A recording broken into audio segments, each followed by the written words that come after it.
خدي تعالى عز وجل دو قرآن الدبيجي بسم الله الرحمن الرحيم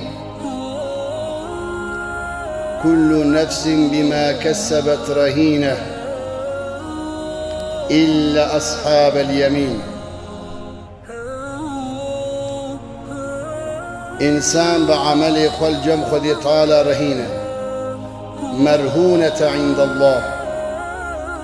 أجر عملي الصالح كربي قنجي كربي خدي تعالى مقابل عملي بي قنجي بيدكي إلا أصحاب اليمين أويقو أهلي كتابا واندك بيدستي راستي فإنهم فكوا رقابهم وانا خوش جهنمي خلاص كربو أحسنوا من أعمالهم في جنات أهل كتابا واندك بيدستي راستي أهل جنتنا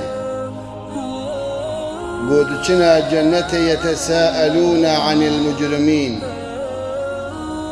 أي يسأل بعضهم بعضا يهبدو سؤال لكن دبي والله فلان كز جيراني مبو أهلي مبو قنديه مبو مسلمان كما نتجنتي ديه ما سلككم في السقر سؤال لكن أهلي قنها يتساءلون عن المجرمين دبكي كما ونهاتنا كنا جهنمي أهل جهنمي جواب دي أو مسلماني قوشونا جهنمي قالوا لم نكن من المصلين شرطي ما جزاء ما ملميش نتكر الصلاة الواجبة أو الميجا بو خدي تعالى لما فرس كر ما نكر خدي تعالى عز وجل أم آبيت جهنمي وكنا نخوض مع الخائدين وأم بإنسان نباش رادبون رود نشتن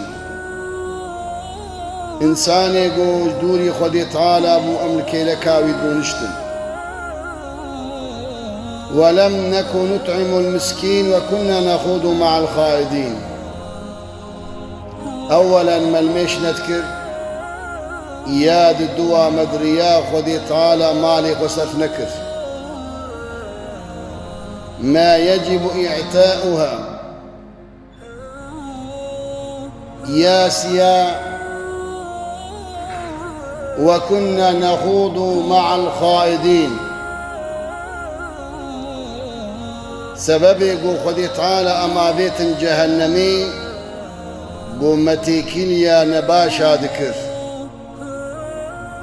حتى جهان ولو قرآن بيجي وكنا نكذب بيوم الدين حتى قوم آخرت إنكار كر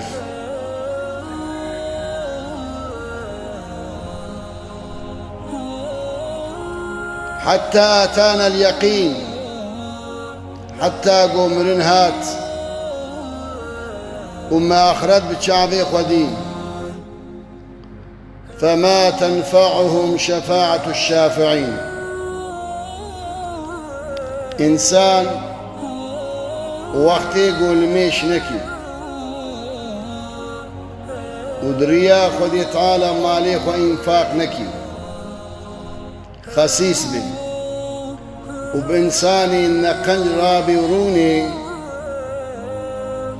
بري واناد دي كفريد بيجي آية كريم وكنا نكذب بيوم الدين حتى قوم آخرت إنكار كر حتى أتانا اليقين الموت حتى قوم رنهات عزرائيل عليه السلام بردها تهلاني أما فيدناكي بو تمامي پیغمبر شفاعتي بكم خدي تعالى شفاعتها وان قبولناكي فما تنفعهم شفاعة الشافعين.